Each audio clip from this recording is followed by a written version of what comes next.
प्रतापगढ़ का राजा मंगलसेन शूरवीर और पराक्रमी था। उसका साम्राज्य दूर दूर तक फैला था। वह प्रतिदिन शाम को एक अदालत लगाता था जिसमें जनता की समस्याओं को सुनता था। उसका सदैव यही प्रयास रहता था कि उसके राज्य में सभी सुखी हों। वह उनकी परेशानियों को दूर करने का हर संभव प्रयास करता था। सारी जनता अपने उदार राजा को बहुत पसंद करती थी। राजा दीन दुखियों की सेवा करना अपना धर्म समझता था। जरूरतमंदों को रोटी कपड़ा तथा धन दान में दिया करता था। किसी को अपने राजा से किसी प्रकार की शिकायत नहीं थी। सारे राज्य में सुख शांति थी। राजा ने अपने राज्य की सुरक्षा के लिए हाथी घोड़ों की अच्छी सेना तैयार कर रखी थी। राजा स्वयं भी घुड़सवारी का बेहद शौकीन था। उसका एक प्रिय घोड़ा था जिसका नाम था पवन। राजा मंगलसेन अपने प्रिय मित्र तथा मंत्री सोहनपाल के साथ अक्सर घुड़सवारी करने जाया करता था। पवन का जैसा नाम था वैसी ही उसकी तेज चाल थी। वह जब दौड़ता तो यूं लगता था कि वह हवा में उड़ रहा हो। उसकी पवन गति व ऊंची कदकाठी की दूर दूर तक चर्चा थी। राजा पवन को अपने पुत्र के समान प्यार करता था। राज्य के जंगलों में कुछ कुख्यात डाकुओं ने डेरा जमा रखा था। उन डाकुओं का सरदार गुलाब सिंह था। गुलाब सिंह जहां भी जाता आतंक फैल जाता था। लोग उसके नाम से डरते थे। राजा के सिपाहियों को जब भी डाकुओं के हमले की खबर मिलती वे तुरंत वहां पहुंच जाते थे। परंतु जब तक डाकू लूट पाट करके जा चुके होते थे, सिपाहियों ने जंगलों में डाकुओं को खोजने का कई बार निष्फल प्रयास किया।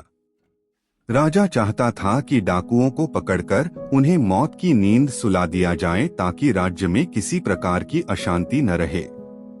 एक बार राजा के शाही मेहमान खाने में एक मेहमान ठहरा। उसकी खूब खातिरदारी की गई। तीसरे दिन जाते वक्त मेहमान ने राजा से मिलने की इच्छा व्यक्त की तो सिपाहियों ने राजा के पास सूचना पहुंचा दी। राजा ने मेहमान को अपने पास बुलवा भेजा। मेहमान बोला, मैंने सुना है आप अपनी जनता की सारी जरूरतों व इच्छाओं को पूरा करते हैं, क्या यह सही है? राजा बोला, क्या आपके लगता है कि आपकी खातिरदारी में कोई कमी रह गई है? आप मुझे बताएं, मैं आपकी इच्छा अवश्य पूरी करूंगा। मेहमान बोला, हमारा घर तो जंगलों की तरफ है, वहां हमें धन और अन्न की सदैव ही कमी रहती है। राजा ने सिपाहियों को आदेश दिया, 10 बोरों में अनाज और ढेर सारी स्वर्ण मुद्राएं मेहमान को भेंट कर दी जाएं। हम नहीं चाहते कि हमारे राज्य में किसी को किसी प्रकार की परेशानी हो। तभी मेहमान बोला, हमारे यहाँ घोड़ों की भी बहुत जरूरत रहती है। आने जाने के लिए जितने भी घोड़े हों कम रहते हैं। राजा बोला, आप हमारे मेहमान हैं। आपने आज हमसे कुछ मांगा है, हम आपको घोड़ा अवश्य देंगे। तभी राजा से सैनिक को आदेश दिया कि एक ऊंचे कद का अच्छा घोड़ा मेहमान की सेवा में पेश किया जाए। लेकिन मेहमान बीच में ही टोकते हुए बोला, महाराज, मुझे और कोई घोड़ा नहीं, केवल पवन चाहिए। यदि आप मुझे वह घोड़ा दे सकें तो फिर मुझे और कुछ नहीं चाहिए। यह धन दौलत आप गरीबों में बांट दें। राजा मंगलसेन ने आश्चर्यचकित होते हुए कहा, क्या आप जानते हैं कि आप क्या मांग रहे हैं? पवन मेरा घोड़ा नहीं, मेरे पुत्र के समान है। मेहमान बोला, अच्छी तरह जानता हूँ कि पवन आपका प्रिय घोड़ा है। उसकी कदकाठी रूप रंग की भी खूब चर्चा सुनी है, इसी कारण मैं पवन को पाना चाहता हूँ। मेहमान की बात सुनकर राजा असमंजस में पड़ गया। उसे मेहमान की बात पर भीतर ही भीतर क्रोध भी आ रहा था, परंतु वह समझ नहीं पा रहा था कि मेहमान को पवन के लिए कैसे मना करे। राजा को चुप देखकर मेहमान बोला, रहने दीजिए, मैं आपका घोड़ा पवन एक दिन खुद ही हासिल कर लूंगा। फिर मेहमान ने अपनी पगड़ी सिर से उतार ली और कड़क आवाज में बोला, आपकी जिंदादिली की चर्चा सुनी थी, इस कारण चला आया। खैर, मेरा नाम गुलाब सिंह है। अब मुझे आपसे न आपका घोड़ा चाहिए और न ही धन दौलत। इसे मैं अपने बलबूते पर हासिल कर लूंगा। राजा एकदम चौकन्ना हो गया और जोर से चिल्लाया, डाकू गुलाब सिंह, पकड़ो इसे, यह जाने न पाए। परंतु गुलाब सिंह तो पहले ही तैयार खड़ा था। वह झट से बाहर कूदा और पहले से तैयार अपने घोड़े पर रफू चक्कर हो गया। राजा के सिपाही गुलाब सिंह के पीछे दौड़े, परंतु वह कुछ ही क्षणों में आंखों से ओझल हो गया और सिपाही देखते रह गए। इसके पश्चात राजा बहुत चौकन्ना रहने लगा। उसने पवन की देखभाल के लिए कई पहरेदारों का इंतजाम कर दिया। ये सिपाही दिन रात पवन के आसपास पहरा देते थे। धीरे धीरे कुछ माह बीत गए, लेकिन कोई घटना नहीं घटी। राजा और सिपाही निश्चिंत हो गए कि यह डाकू गुलाब सिंह की गीदड़ भभकी थी, जो पूरी नहीं हो सकी। यद्यपि राजा ने पवन के पास से पहरेदारों को नहीं हटाया था। एक दिन राजा मंगलसेन अपने मित्र सोहनपाल के साथ सुबह को घुड़सवारी करने निकला।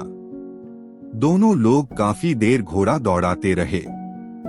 जब दोनों थकने लगे तो दोनों ने लौटने का फैसला किया। दोपहर ढलने लगी थी, तभी राजा मंगलसेन की निगाह एक आदमी पर पड़ी जो दर्द से कराह रहा था और जिसके खून बह रहा था। राजा ने सोहनपाल से उस ओर इशारा किया और दोनों लोग अपने घोड़ों से उतरकर उस आदमी के पास गए तो वह आदमी तेजी से उठकर खड़ा हो गया। उसके हाथ में पिस्तौल थी। राजा ने ध्यान से देखा कि यह वही आदमी है जो उसके यहाँ मेहमान बनकर आया था और स्वयं को डाकू गुलाब सिंह बता रहा था। राजा कुछ बोलता इससे पहले ही वह कूदकर पवन पर सवार हो गया। एक पेड़ के पीछे छुपा हुआ एक व्यक्ति निकलकर आया और झट से सोहनपाल के घोड़े पर जा बैठा। डाकू गुलाब सिंह बोला, मैंने जो वादा किया था वह पूरा कर रहा हूँ। आपका घोड़ा छीनकर ले जा रहा हूँ। राजा के कुछ कहने के पहले ही गुलाब सिंह व उसके साथी ने घोड़ों को दौड़ाने के लिए एड़ लगाई, लेकिन पवन अपने मालिक को पहचानता था। उसने आगे बढ़ने से इनकार कर दिया। पवन ने अपनी अगली दोनों टांगे ऊपर उठाकर जोर से झटका मारा और गुलाब सिंह नीचे आ गिरा। इतने में सोहनपाल के घोड़े ने भी गुलाब सिंह के साथी को नीचे गिरा दिया। मंगलसेन यह तमाशा देख रहा था, परंतु कुछ बोला नहीं। इतने में गुलाब सिंह और उसके साथी ने कई बार घोड़े पर चढ़कर भागने का प्रयास किया, परंतु घोड़े ने दुलत्ती मारकर दोनों के प्रयास निष्फल कर दिए। तभी राजा मंगलसेन डाकू गुलाब सिंह के पास आया और बोला, तुम जानते हो कि मैं पवन को बेटे के समान प्यार करता हूँ, फिर भी तुम इसे छीनकर ले जाने का प्रयास कर रहे हो। मैं तुम्हें पवन को सौंप देता हूँ, परंतु याद रखना कि तुम मेरे घोड़े को नहीं, मेरे पुत्र को लेकर जाओगे। यदि कभी भविष्य में तुम अपने बेटे से बिछड़े तो यह दर्द अवश्य महसूस करोगे। यह कहकर मंगलसेन ने घोड़े की पीठ पर हाथ फेरा, मानो उसे गुलाब सिंह के साथ जाने की अनुमति दे रहे हों। पवन अपने मालिक की बात समझ गया और गुलाब सिंह को लेकर चला गया। अपने ठिकाने पर पहुंचकर डाकू गुलाब सिंह बार बार सोचता रहा। उसके सामने उसकी पत्नी उसके 6 मास के बच्चे को स्तनपान करा रही थी। आज न जाने क्यों गुलाब सिंह का पत्थर दिल मोम जैसा पिघला जा रहा था। वह बार बार अपने पुत्र को प्यार करने लगा और राजा की बात याद करने लगा। उसे यूं महसूस हुआ कि यदि वह अपने पुत्र से जुदा हो गया तो वह उस दुख को बर्दाश्त नहीं कर सकेगा। उसकी पत्नी तो पुत्र बिछोह में रो रो कर पागल हो जाएगी। गुलाब सिंह सोचने लगा कि वह आज तक अनगिनत लोगों की जान ले चुका है, उन्हें लूट चुका है, उन्हें घायल कर चुका है। वे सब भी तो किसी के पुत्र या पिता होते हैं। उन्हें यह बिछोह कैसे बर्दाश्त होता होगा। डाकू गुलाब सिंह रात भर सोचता रहा और ठीक प्रकार सो न सका। उसका हृदय परिवर्तन होने लगा।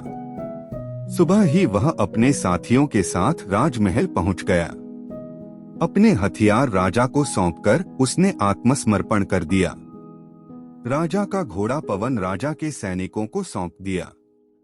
वह राजा से बोला, महाराज, आपने अपना बेटे जैसा घोड़ा पवन मुझे सौंपकर मेरे मन को झकझोर कर रख दिया है। आज तक मुझे एहसास ही न था कि मैं कितने बाप बेटों को एक दूसरे से अलग कर चुका हूँ। आज मुझे अपने किए पर पश्चाताप है और उसकी सजा भुगतने को तैयार हूँ।